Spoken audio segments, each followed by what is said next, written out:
In today's review, I'll be looking at the Marvel Legends Infinity Saga Iron Man 3 2-pack with Happy Hogan and the Iron Man Mark XXI. I don't know what number that is, but I know it is the Midas armor, or at least it's supposed to be the Midas armor. First off, I want to take a quick look at the packaging, and it's pretty big. Not as big as the Obadiah Stane and Ironmonger 2-pack, but it is still obviously bigger than your average Marvel Legends box. It has some art on the side, which I can't really properly show off, but if you want to see more of that, you can look that up. On the back, you have write-ups for both the characters and different languages, because they expect you to know all these languages. And this nice poster of Iron Man 3. It'd be kind of cool to cut that out and then like hang it up behind your figures or something. Anyway, so now with that out of the way, we can take a look at the figures. And the first figure I want to look at is the Midas armor. So this figure is pretty disappointing. And the first thing you'll notice is that the color is not right. It's supposed to be gold, like an actual like shiny gold, but instead they gave us this like caramel kind of light brown. Some people called it the Werther's Iron Man, or the Copper Iron Man, Copper Man. If they would have got the color right, this would have been like figure of the year or something, because it's got the sculpt, the articulation is decent, the look is nice, the way it stands and the way it looks on the shelf is nice, but the color just brings it down to being one of the worst figures of the year. Like I said, the articulation is okay. It's pretty good for Iron Man, but it's still not as good as it should be or could be. It goes back okay, but the forward is horrible. Like, that sucks. Legs are pretty bad. The worst part about his articulation is definitely his neck area. So this is fine. He's looking forward, and it looks fine. Here's how far you can look down. Like, that's bad. And then looking up, it's not that bad. And then for accessories, he comes with 2 interchangeable hands. Again, what you'd expect for an Iron Man figure. They do not articulate. They're stuck facing upward, which a lot of people complain about. I don't see it as a problem. I see it as a good thing, because how else are you going to have the palms facing? Then he comes with the blast effects. So what else would you expect from an Iron Man figure? He's got the repulsor blasting hands, he's got the repulsor effects. And another added feature is on his back here, he's got some flaps that open up. He's got 4, which these are his like brakes, air brakes or whatever. So that's kind of cool. Would have been cooler if he was the right color, but no matter how many accessories you give him, no matter how many little flaps you give him, he's always going to be like this brown figure. He's never going to be actually gold. Now onto the highlight of the 2-pack. The man himself, Mr. Favreau, Happy Hogan. And I think this figure is definitely the highlight of the 2-pack. He's definitely the selling point.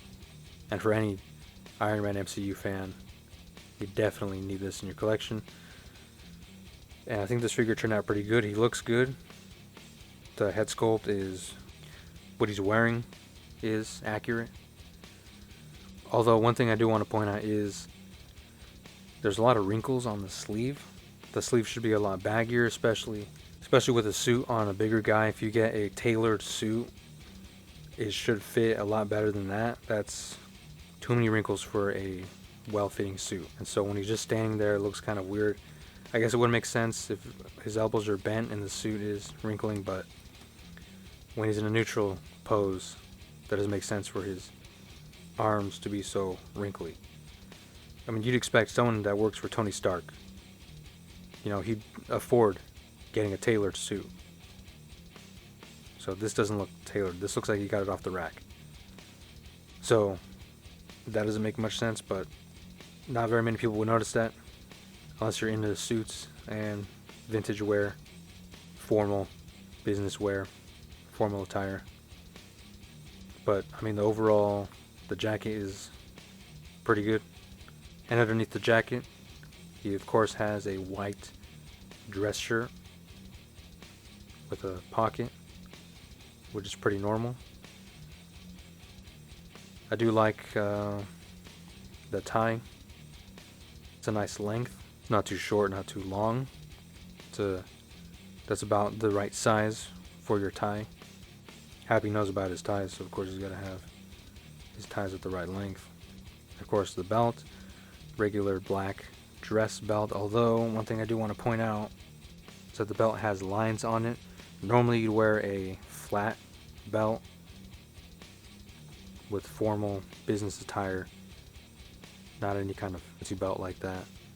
Then he's got his slacks. These wrinkles are true. This is what pants look like on a heavier set guy. They did a good job of putting that in figure form, so that's cool. One thing that's kind of weird is at the bottom of the pants here. So I'm assuming this is his, of course, his foot, his shoe, and then his pants are up here, and then in between, I'm assuming would be his socks. So that's weird. They could have sculpted this differently to not look like that. To me, it looks like that. I'm sure a lot of people wouldn't be bothered by that, but I kind of noticed that his pants kind of end up here, and we have his shoes starting right here, and then in between that, it would be like his sock. So I don't know why they did that. Then going over articulation, the head goes that far down, that far up. The arms go this much out, so it doesn't go out a whole lot. That's because of the sculpt of the shoulders here. Swivel at the bicep, double jointed elbow, which is pretty good. Crunch forward, which is better than Iron Man. Crunch back, which is going to be limited because of the jacket, but it still goes back a decent amount. Then swivel at the waist. The legs kick out this far, which is pretty good. And then a swivel at the thigh. They go out that far. Double jointed knees, and these knee joints are pretty tight. Then ankle moves pretty far back and decent amount forward, and then it can pivot. So Happy only comes with one accessory. The other Iron Man came with 2 interchangeable hands and blast effects. The only thing Happy comes with is this tiny cell phone. This thing is really small. And here the figures are standing together. And I'll get more figures out for comparison. Here's Happy Hogan with Paz Vizsla from The Mandalorian. Here's Happy next to my custom MCU Tony Stark. I have to hold him because he won't stand, but he looks really small. Like, he's really small. I think Happy is a little bit too oversized.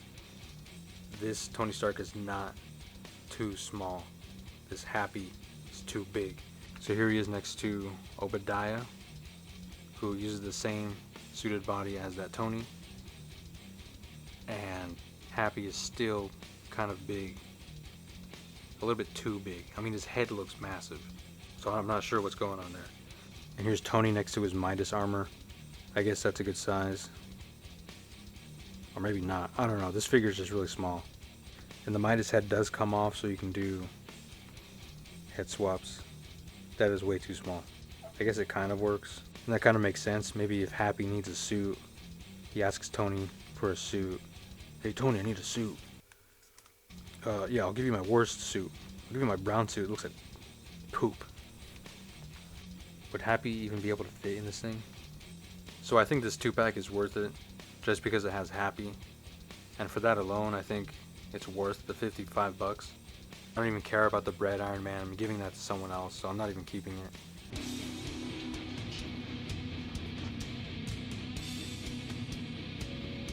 I really owe you one. Boss wants to see you. In the toilet? I gotta talk to the kid. I'll be close behind.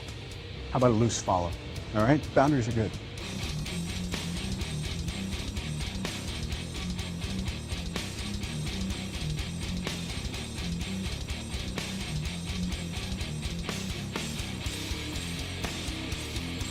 called mixed martial arts. It's been around for 3 weeks. It's called dirty boxing. There's nothing new about it.